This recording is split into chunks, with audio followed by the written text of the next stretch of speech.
Now, the greatest radio shows of all time. Suspense. The Shadow Node. Washington calling David Harding, counter spy. Classic radio theater. The Great Gildersleeve. Fibber McGee and Molly. Dragnet. Gunsmoke. The Lone Ranger. Now, step back into our time machine with your host, Wyatt Cox. Good evening, friends of the Inner Sanctum.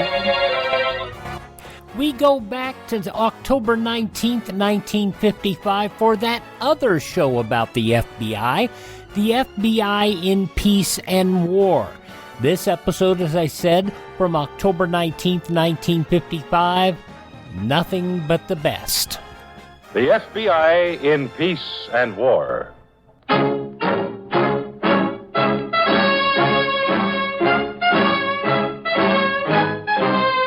Another great story based on Frederick L. Collins' copyrighted book, The FBI in Peace and War. Drama, thrills, action. Tonight's story, nothing but the best.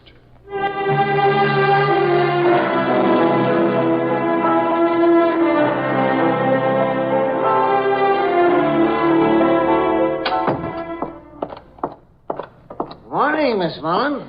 Good morning, Mr. Spranger. You're in early today. Come to redeem some of your things, huh? Yes, sir. I'm in early, but I'm afraid I can't redeem any of my things just yet. No, you can't. Not just yet. Well, that's all right, Mrs. Mullen. There's no hurry, as long as you keep up the interest payments. Mr. Spranger, I'm afraid I'm not here to make any interest payments either. Little short of cash again, is that it? Yes, sir, that's it. You're able to lend me more, aren't you? That's my business, Miss Mullen. If you have the collateral, I'm able to lend. Oh, I have that right here, Mr. Spranger. Mm-hmm. Ah, this is a fine-looking brooch, Miss Mullen. It is, isn't it? My grandmother gave it to me when I first came to this country. Uh-huh. How much can you lend me on it, Mr. Spranger? Well, Mr. Callett will have to answer that. He does all our appraising. Yes, I know. He won't be in until later in the day. Could you drop back tomorrow? Tomorrow? Not before then? Mr. Spranger? Yeah? I wonder if you could let me have a little something in advance. You see, my boy is visiting me this week. Oh, sure. I can let you have $50 on account. Oh, could you, Mr. Spranger? I hate to impose on Not you. at all. I know how it is. Here you are. 50. Thank you so much. You're very kind, Mr. Spranger. Goodbye, sir. Goodbye, Miss Mullen. I'll phone you as soon as Mr. Callett makes his appraisal. I'll be waiting to hear. Goodbye.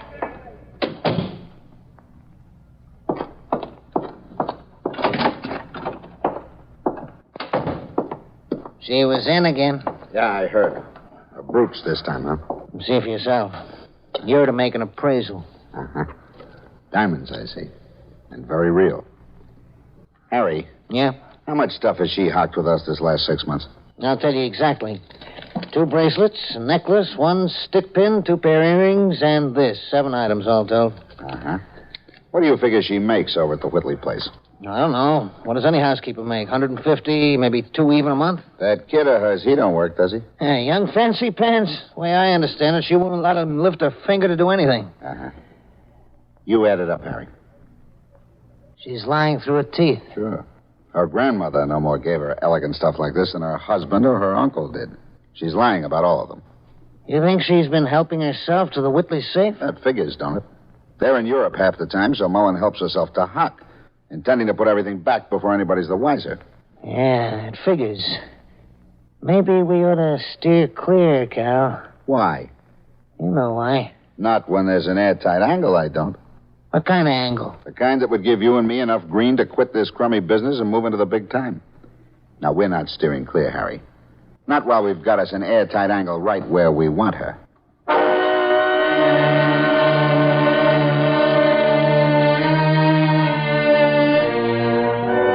Not all of the criminal records in the files of your FBI are categorized as underworld activity.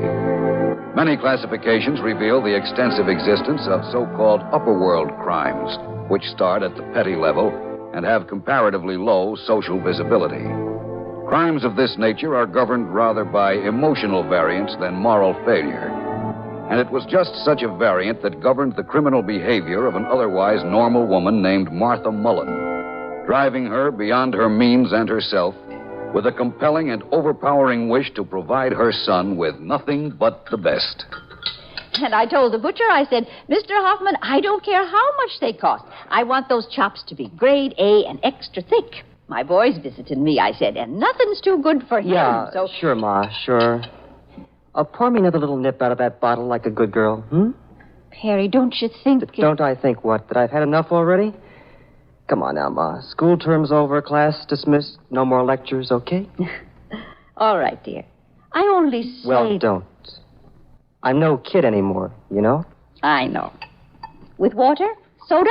No, straight. I didn't drive all the way to see you to be told what to do and what not to do. They don't treat me that way at the college. I know, Perry. I'll try to remember you're a big grown man now. Finish your chop. It's getting cold. I've had enough, thanks. I'm late as it is. Oh, you're not going so soon? Ma, I told you, I brought a date along with me. I can't just leave her sitting around the hotel, can I? Oh, Perry. Well, can I? No, of course not. Now, Ma, we agreed no more lectures. But if you brought a young lady with you, why didn't you bring her here? The Whitleys are away, and I had plenty Bring her here? Oh, sure, that's all I need. Are you drinking that, or is it for me? What?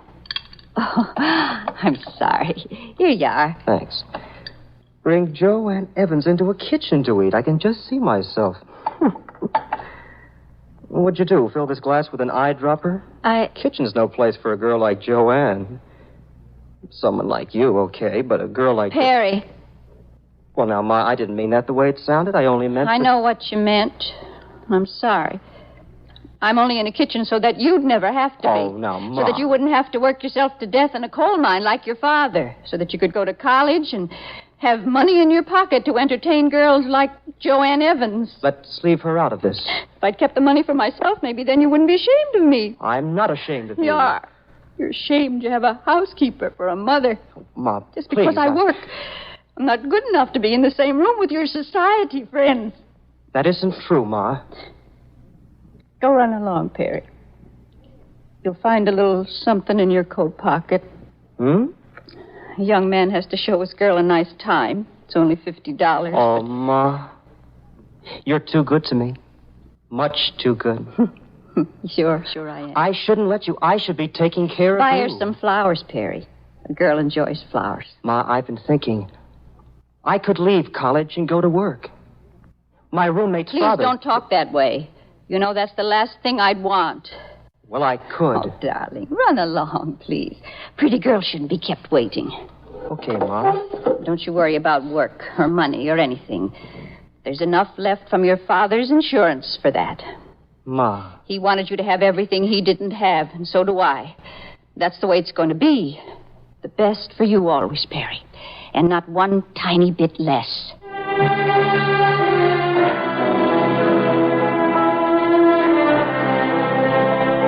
Good morning, miss. We have an appointment with Mr. Darrow. We're from the Federal Bureau of Investigation.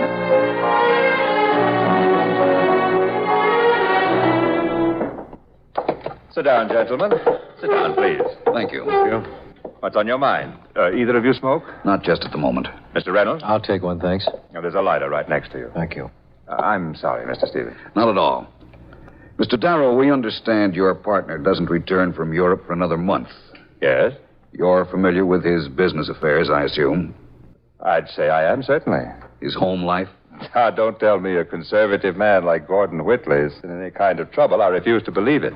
That's so? Gentlemen, Mr. Whitley is a good deal more than my business partner. We've been close personal friends for over 30 years. I see. No, of course, Mr. Whitley's in no kind of trouble. On the contrary. Well, now, that's almost too bad. When I heard FBI, I was kind of hoping for a little excitement. I said Mr. Whitley's in no kind of trouble. I didn't say no excitement. Oh? Will you take a look at this, Mr. Darrow? Recognize it? Should I? Mr. Darrow, that bracelet was found in the possession of a fence who's been on our wanted list for some time. He was apprehended in Ohio, and our Dayton field office traced the bracelet to Carter's jewelry store here in town. So? Carter's recognized it at once and produced a record of sale dated June 1953. The purchaser was a woman customer named Mrs. Gordon Whitley. Could I have another look at that bracelet, Mr. Reynolds? Here you are, certainly. I think I do recall seeing something like this on Judith. I couldn't be sure. What I can understand Is how a bracelet belonging to Mrs. Whitley could get in the hands of a fence. Yeah, I mean, Gordon and Judith both have vault boxes at the Second National Bank. And Mr. Darrow. Yes? Don't they also have a private safe in their home? I see. Yes, they do. Who'd have access to that safe, Mr. Darrow? Access? Well, the Whitleys maintain a large household. When they're at home, there's a maid, butler, chauffeur, a housekeeper, 2 groundspeople, private secretary. I suppose any one of them would have access. And, of course, I've always had the combination. We'll excuse yourself in this instance, Mr. Darrow. Thank you. You think perhaps that one of them... We don't really think anything yet. Of course, Carter's could be an error. The bracelet could be a similar one to Judith Whitley's. Yes, it could. But a necklace and a pair of earrings were found in the same hall, and Carter's identified those as well. I see. Well, just what is it that you would like me to do, gentlemen? First, we'd like to be certain Carter's is not in error. A check with the insurance people will tell us what's supposed to be in the home safe. Since you have the combination, we'd like you to select a time when no one is in the house and determine what, if anything, is missing. Very well. Then? Then we'd like you to do nothing, Mr. Darrow. If you find what we believe you'll find, we'll take it from there. And I'm sure we'll soon enough know who's helping themselves to the Whitley jewelry and where they're getting rid of it.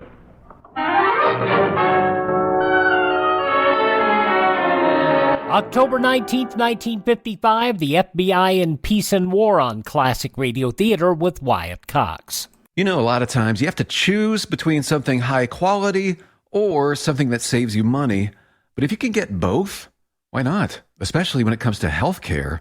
And that's MediShare. You get both. The typical family saves $500 a month switching to MediShare.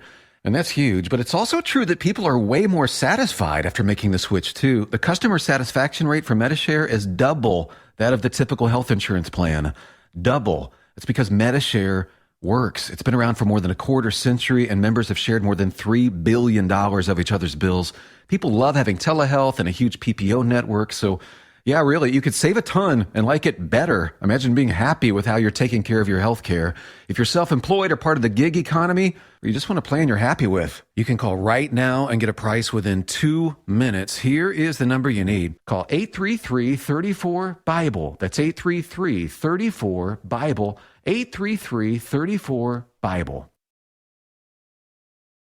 Now on Classic Radio Theater with Wyatt Cox, more of the FBI in Peace and War from October 19th, 1955. Nothing but the best.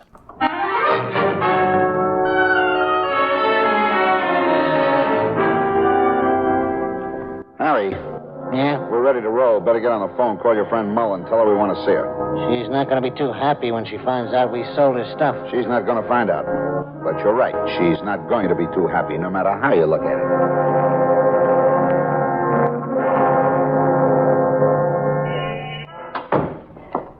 Good afternoon, Mr. Spranger. I'm sorry I took so long getting here, but I had to lock up the house. No, that's all right, Mrs. Mullen. You wanted to see me? Mr. Callett did. Come on in the back and we'll sit down. Thank you, Mr. Spranger, but I'm afraid I can't stay very long. No, this won't take long. Your boy's still in town, eh? Yes, sir, he is. Well, that's fine. After you. Thank you. Cal, I don't believe you ever met Mrs. Mullen personal. Miss Mullen is my partner, Mr. Callett. How do you do, sir? Mrs. Mullen, a real pleasure. I heard so much about you, I'm glad we finally got to meet. Harry, a chair for the nice lady. Mrs. Mullen's son is visiting her, Cal. I'm afraid she can't stay too long. Oh? Well, then we'll skip the social and get right down to business, Mrs. Mullen. We got quite a lot of your loan slips on hand. In fact, about, how much worth, Harry? $4,475. $4,400? Goodness, is it that much? Including the $500 we allowed you on that brooch, it's that much. What are you going to do about it, Mrs. Mullen? Beg pardon? When are you going to redeem the articles? We can't carry you on our books forever. But, Mr. Spranger told me as long as I kept up my interest payment. I can't help what Mr. Spranger told you. The fact is, either you redeem your articles or I've got the right to sell them as our contract stipulates. Sell them? I'm sorry, Mrs. Mullen. I thought we could carry you a while longer. Never mind you thought. This is a business, not a charity institute. Now, here's a checkbook and a pen, Mrs. Mullen. If you'll just make us out a check for $4,475, we'll return your articles to you, and that'll be that. Mrs. Mullen? I can't make out a check, Mr. Callett. I don't have anywhere near that kind of money. Oh, you don't? No, sir. And I still don't understand why you suddenly want your money. You don't, huh? Well, perhaps you'll understand why I suddenly don't want to maintain stolen property in my shop. What? Stolen property, Mrs. Mullen. You did pawn articles you swiped from the Whitley safe, didn't you? Mr. Callett? Well, didn't you? Mr. Callett, I didn't come here to be insulted. Oh, stow it, lady. I'm going to leave now. You're going to stay right where you are and shut up. Really, Mr. Spranger, I don't know what this is all about. Okay, I'll put it to you so you'll know real good. You're in a spot, Mrs. Mullen, really up the creek. But I'm going to redeem my things. I'll get the money. Just give me a little time. Come on, Cal. Get it over. Mr. Callett, listen to me. You listen, Mrs. Mullen. All I got to do is sell these jewels. Then when the Whitleys come back and find them gone, what happens? Mr. Callett, you can't sell them. All right. I did borrow one or two of Miss Whitley's things, but I was going to put it all back. Yeah, I know. Everybody's always going to put back. You've got to help me, Mr. Callett. Mr. Spranger. Sure. That's just what we're going to do, Mrs. Mullen. Help you. What? Help you and us, too, and nobody will ever know the difference. How do you like that, huh? Mr. Callett. And all you got to do is play dead. Play dead? Yeah, for a business associate of ours from Detroit. This associate is what you might call a jewel exporter, Mrs. Mullen.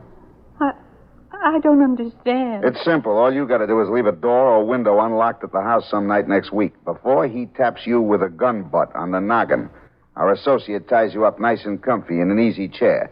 Then he goes over to the wall safe and exports all the jewels from inside. Mr. Callett. When you come to, the safe is empty. Nobody knows any of the contents was filched before our associate come around.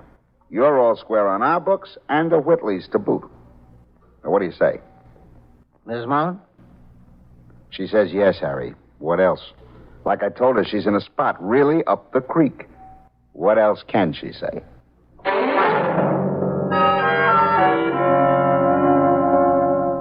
Ma, I can't believe it. I know. Only it's the truth. You, of all people, always preaching thrift to me. Hawking things. I couldn't help it, Perry. Couldn't help it. There was so much I wanted for you. So very much. You're not blaming me now. No, of course not. You wanted so much from me that you had to stoop to pawning and lying that the money was coming from the insurance. Oh, please don't, Perry, please. How much do you owe those loan sharks? $4,500. 4,000? $1,500 for Mr. Callett and Mr. Spranger, and the rest I borrowed from someone else. From who? I can't tell you, Perry. I only told you this much because I'm desperate. I've got to get the money somewhere. From where? Well, I thought... Yes? Perhaps...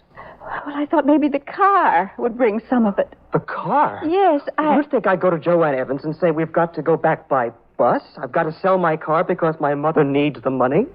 You couldn't do that, Perry? You know I couldn't, Ma. What would Joanne think of me? I never thought of it that way. Well, of course you didn't, or you'd never ask me such a thing. Perry... There must be other ways of getting money. Certainly, after all these years, the Whitleys. All right, Perry. All right. Well, you do understand, don't you, Ma? I'd do anything in the world for you. You know that. Of course, dear. I understand. Really? Yes, really. Now, don't you worry your head about it anymore. I never should have told you in the first place. Of course. If there isn't any other way of getting it, well, then naturally I'll sell the car. Perry. All you have to do is say so, that's all. No, it's all right, dear. There's another way. Oh, there is? Yes, Perry. You don't have to think about it anymore. There is one other way.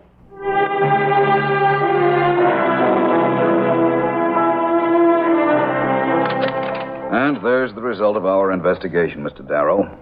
As you see from the reports, it narrows down pretty much to one person. Yes, I see. Evidently, she's been making frequent visits to this loan shop, at least so it seemed from the greetings she received.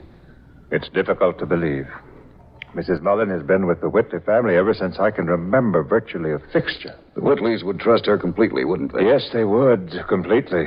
For that matter, so would I. I understand. It doesn't seem possible. I've eaten Martha Mullen's dinners I don't know how many times. It just doesn't seem... I guess you people are up against this sort of thing all the time. We are, Mr. Darrow. Very rarely, if ever, does it seem possible. You're sure, then, that she's the one responsible? The evidence is very strong, but I wouldn't say we're sure. We don't know all the facts yet. With your permission, we're going to keep around-the-clock surveillance on Mrs. Mullen. Well, of course. But I think we know how you feel, Mr. Darrow.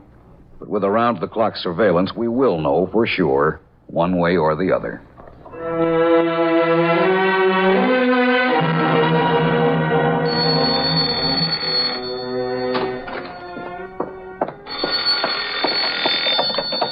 This is the Whitley residence. Mrs. Mullen, this is Mr. Callett speaking.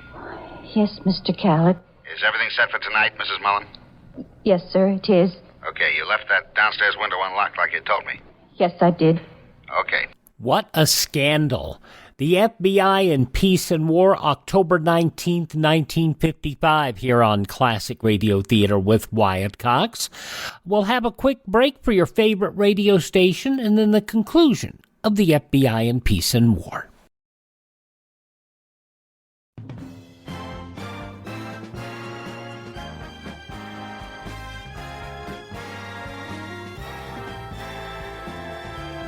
Now on Classic Radio Theater with Wyatt Cox, the conclusion of the FBI in Peace and War.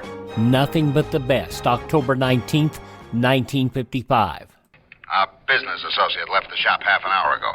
He should be there pretty quick. You'll be ready for him when he arrives.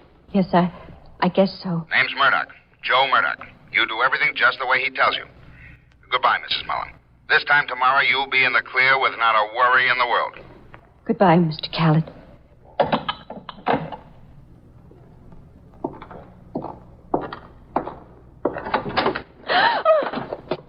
Good evening, Martha. Mr. Darrow. Oh, goodness, you frightened me. I hardly expected to see you standing there. I'm sure of that, Martha. Come on in, Mr. Stevens. If I'd known you were coming here tonight, Mr. Darrow... You wouldn't have spoken that way to Mr. Callett, would you? Mr. Darrow... Martha, I want you to meet Mr. Stevens. How do you do, sir? Mr. Darrow... Mr. Stevens is an agent of the FBI. What? You've been under his observation for the last several days, Martha. I regret having to tell you you're going to be held on charges of theft. Oh, no. Mrs. Mullen, we just listened in on your phone conversation. Did you leave a window unlocked so your caller could stage a fake robbery? Mrs. Mullen? I don't know. I don't know anything. Oh, Mr. Darrow, It'll be easier if you tell us the truth, Martha. Help me, Mr. Darrow. Please help me. I'll do what I can for you, I promise, but you must tell us the truth. You took several of Mrs. Whitley's jewels from the safe, didn't you, Mrs. Mullen? And pawned them through Mr. Callett? You did, didn't you, Martha? Yes, but don't let them take me away. Please don't. My son couldn't bear the disgrace. Mrs. Mullen. Yes? Mr. Callett said Joe Murdoch would be here any minute. Oh, you mustn't let him in. He'll have a gun. He's a danger. It is a robbery, isn't it, Mrs. Mullen? Yes, but I only wanted to redeem the jewels. Mr. Spranger said if I didn't cooperate... Mr. Spranger, Callett's partner? Yes, he said if I didn't cooperate, if I didn't let this man come in here tonight... They were lying to you, Mrs. Mullen. You couldn't have redeemed the jewels even if you'd had the money. What? That's right, Martha. They'd already sold the jewels long ago. Already sold the jewels, but I... There isn't any time for any more talk right now. I think we're about to have a visitor. Huh? Over there, just outside that window. Mrs. Mullen, I'm going to ask you to cooperate with us. Are you willing to do that? Yes, sir. Yes, anything you want. When Murdoch comes through that window, answer him just as if no one else were here. Answer him? That's right. We'll be in back of this archway. You don't have to be frightened. But he'll have a gun. There isn't time for more talk, Mrs. Mullen. You say you're willing. This is your chance, Mr. Darrow. I'm with you. Don't be frightened, Martha. We'll be right here.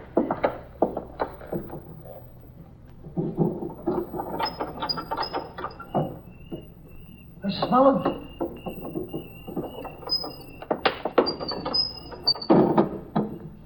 Mrs. Mullen? Yes, I'm here. Okay. So why didn't you answer? I thought you... She had a good reason, Murdoch. Drop your gun. What? You're covered. Drop your gun. This is a federal officer. It's all right, Martha. Let him go. He won't get far, Mrs. Mullen. Don't worry. Stop, Murdoch! Stop, or shoot! You know what you can do, copper? Okay, you asked for it, Pete. Back! Okay, don't get so jumpy. Take care of him, Mac. Everything all right here, Steve? Right, Dave. Well, Mr. Darrow, I guess that's that. Mrs. Mullen, that was fine. Everything's all clear now. Yes. Yes, everything's all clear now.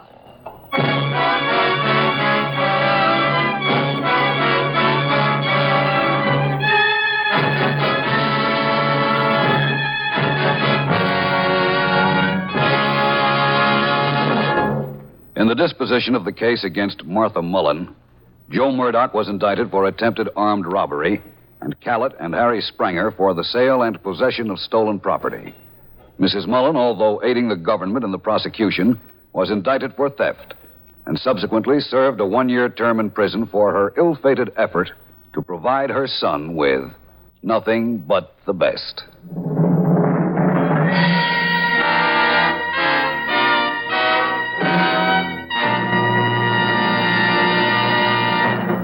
This program is based upon Frederick L. Collins' copyrighted book, The FBI in Peace and War, and the broadcast does not imply endorsement, authorization, or approval by the Federal Bureau of Investigation.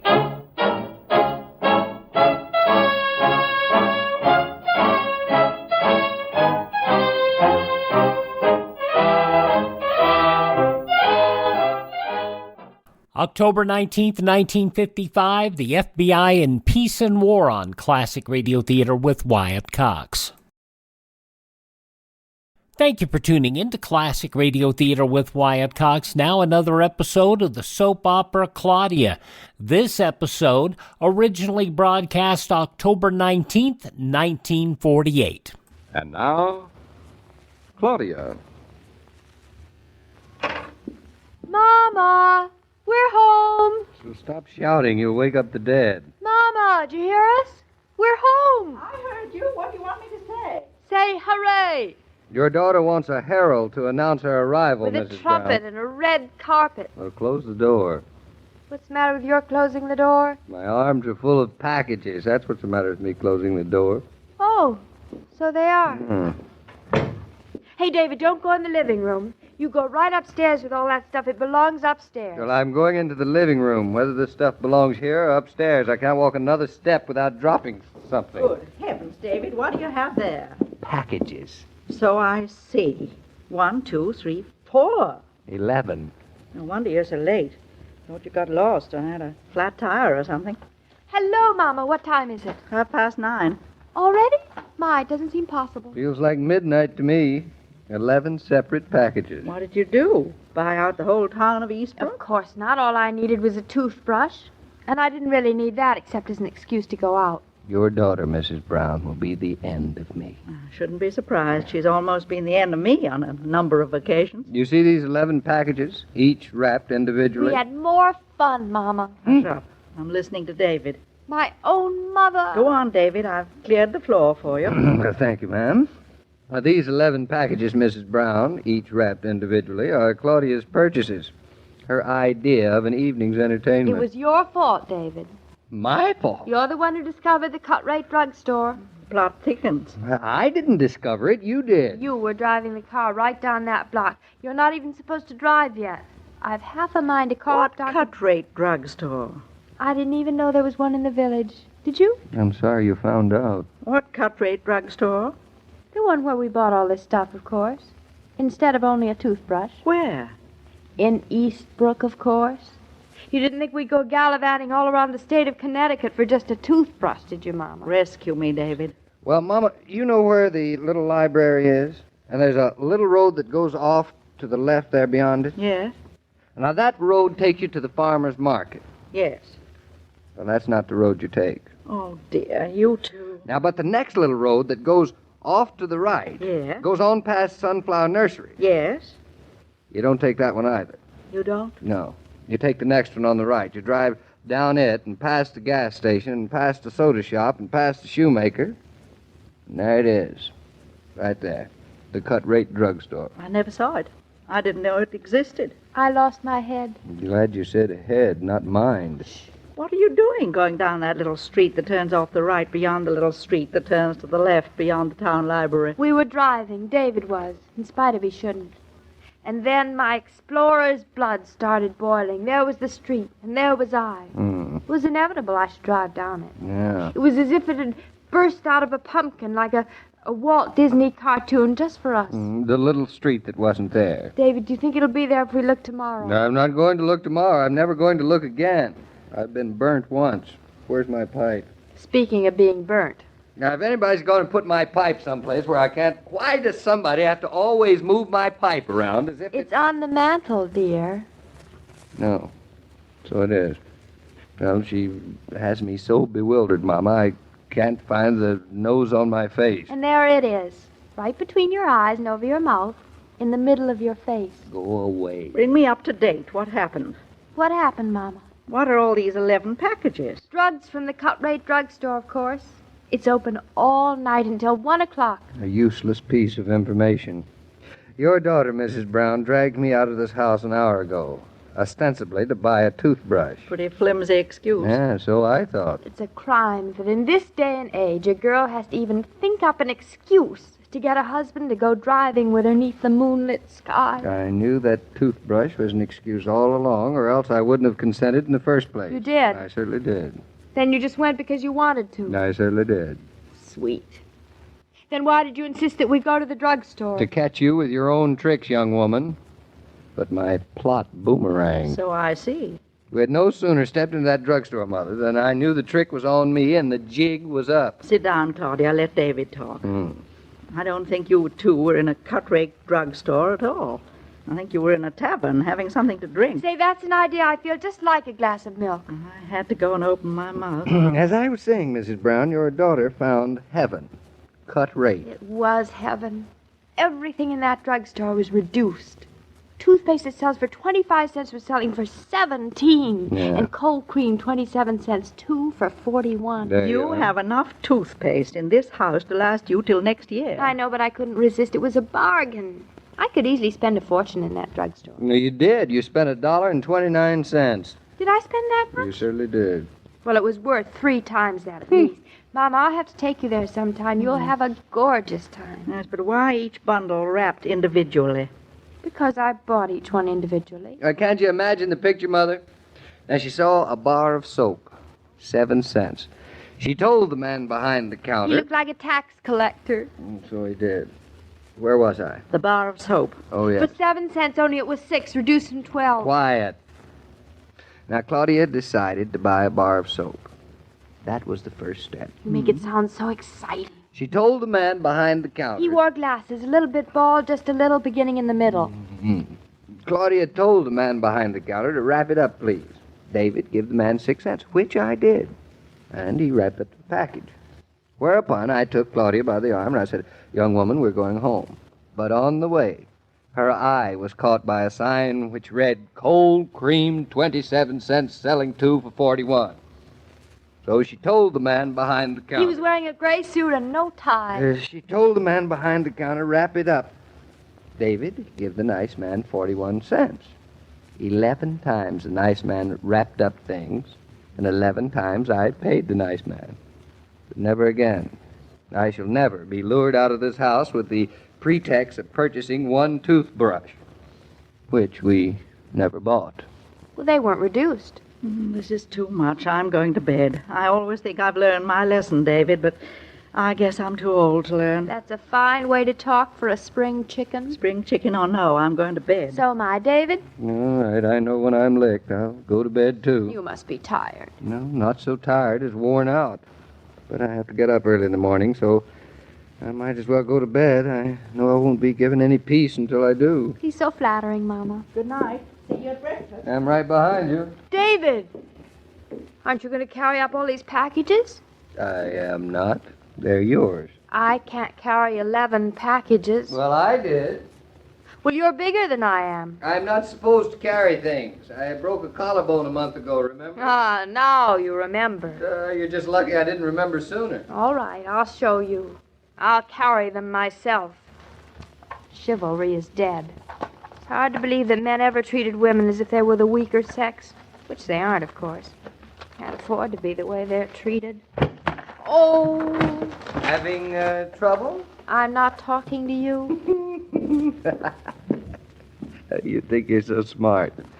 All right, I'll give you a hand. I don't need your help. Not much you don't. Here, hold out your arm. Here. Suppose I'm going to have to be indebted to you for this for the rest of my life. You will. There. Then I will carry them myself. Stand still. Don't talk so much. Big bully. Now. There. That's all of them. Now, march. I'll put out the lights behind you. You're a big help. Now, do you want to put out the lights by yourself? I didn't say anything. Careful you don't trip on the stairs. Making a woman carry her own bundles. You think we were in the middle of China. I'll turn on the light in the bedroom for you. Don't strain yourself. Oh, I won't. I won't forget this very quickly. I hope you won't. There we are. Now, give me the packages. Yeah. There. Gladly. Now, I'll put all this stuff in the bathroom cabinet. No, I think we need an extra blanket tonight. Well, if ever there was an evening wasted, this was it. How can you say that when we save so much money? Just how do you figure we saved money? Simple. We only spent $1.29, right? Yeah. And the stuff we bought was worth at least $3. Only $2. Please, please, please, don't exaggerate. All right, only $2. We still saved money. How you women can always get yourself to figure that way, I'll never know. You think you save money when you've bought something that you don't need because it happens to be reduced. Well, we might need some of this stuff someday. Oh, someday you might need the moon, too. I think we'll need this stuff sooner than that. They're very good things to have handy, yes. Gauze, adhesive tape, witch hazel. Iodine, you never know when you're going to need that. Sheer rationalization. But if you had a good time, darling, it was worth it, and lots more. I wonder who that is. Claudia, are you still up? Come on in, Mother. Sorry to disturb you. You're not. Disturbing us, he means. I seem to have cut my finger. Where? Is it bad? Show it to me. Get away from me. It's just a little cut. Mama, how'd you do it? Does it hurt? Hey, it's bleeding blood. Of course it's bleeding blood. It's cut, I said. Oh, dear. I haven't got turnip juice in my veins. This is no time for jokes. Claudia, shut up. Now show it to me, Mother. It's nothing, David. Just a scratch on my finger. How'd you do it, Mama? I chipped a glass, if you must know. Clumsy. I admit it. Very clumsy. Now, David, what are you looking so serious about? Now, here, let me wipe it off a little bit. All right. There. Oh, There we are. Out. It's just a slight cut, Mother. Doesn't seem to be any glass in it. I didn't need you to tell me that. Then why'd you come in here? Some adhesive tape and gauze, if you please. Adhesive tape and gauze, did you say? You have some? Have some. Mama, they are just waiting for you. That's good. And how very, very thoughtful of you, Mrs. Brown, to go and cut your finger just when Claudia gets her adhesive tape and gauze. David, isn't it wonderful? I must be psychic. Yes, I must be. We can use all these things I just bought. When lunchtime comes, do you make it a habit to snatch a hasty bite from the icebox? That, as you know, is not a good idea.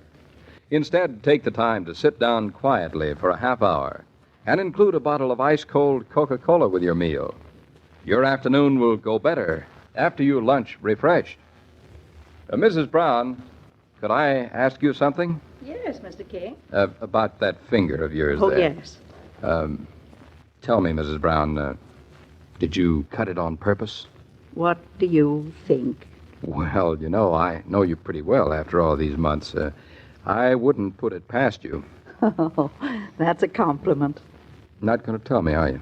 No, I don't think I am. Well, I'm very hurt. Don't be, but look at this bandage. Don't you think David's talented as a doctor? I find he's talented at just about everything, and so is Claudia. What a talented family. Oh, wonderful. That's as professional a bandage as I've even seen Dr. Barry himself put on. Oh, that reminds me. He's visiting us tomorrow. I'm looking forward to it. He's a wonderful old guy. Isn't he? With such a wonderful philosophy of life. Well, it's time for bed. Good night, Joe. Good night, Mrs. Brown. Take care of that finger. Well, as I was about to say, every day, Monday through Friday, Claudia comes to you transcribed with the best wishes of your friendly neighbor who bottles Coca-Cola. So listen again tomorrow at the same time. And now this is Joe King saying au revoir. I know for some of the youngsters it's hard to believe, but throughout every community of any size in this country, back not that long ago, there were bottling plants in virtually every community.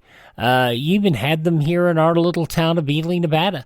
The town I grew up in, Emporia, Kansas, our listeners on KVOE, 1400, 96.9. But yeah, there was a Coca-Cola bottling plant where Coca-Cola was bottled, yes, in glass bottles. Isn't that an amazing concept? How times have changed. October 19th, 1948, Claudia here on Classic Radio Theater with Wyatt Cox. Thank this station. Support their advertisers. It's their kindness and courtesy that allows us to be with you each and every time we roll around here on your favorite station. If you miss a day, you don't have to miss a single show. All of our shows are available at classicradio.stream. That's classicradio.stream. Stream our shows. There's a list of places where you can download our shows if you want to. You can also learn about building a classic radio collection of your own. You can contact me, find our social media links, and you can buy me a copy to help support our classic radio collection. That's at classicradio.stream. Classicradio.stream. Thank you for tuning in. Tell all your friends great radio shows are right here at this spot on the dial. Classic Radio Theater with Wyatt Cox on your favorite radio station.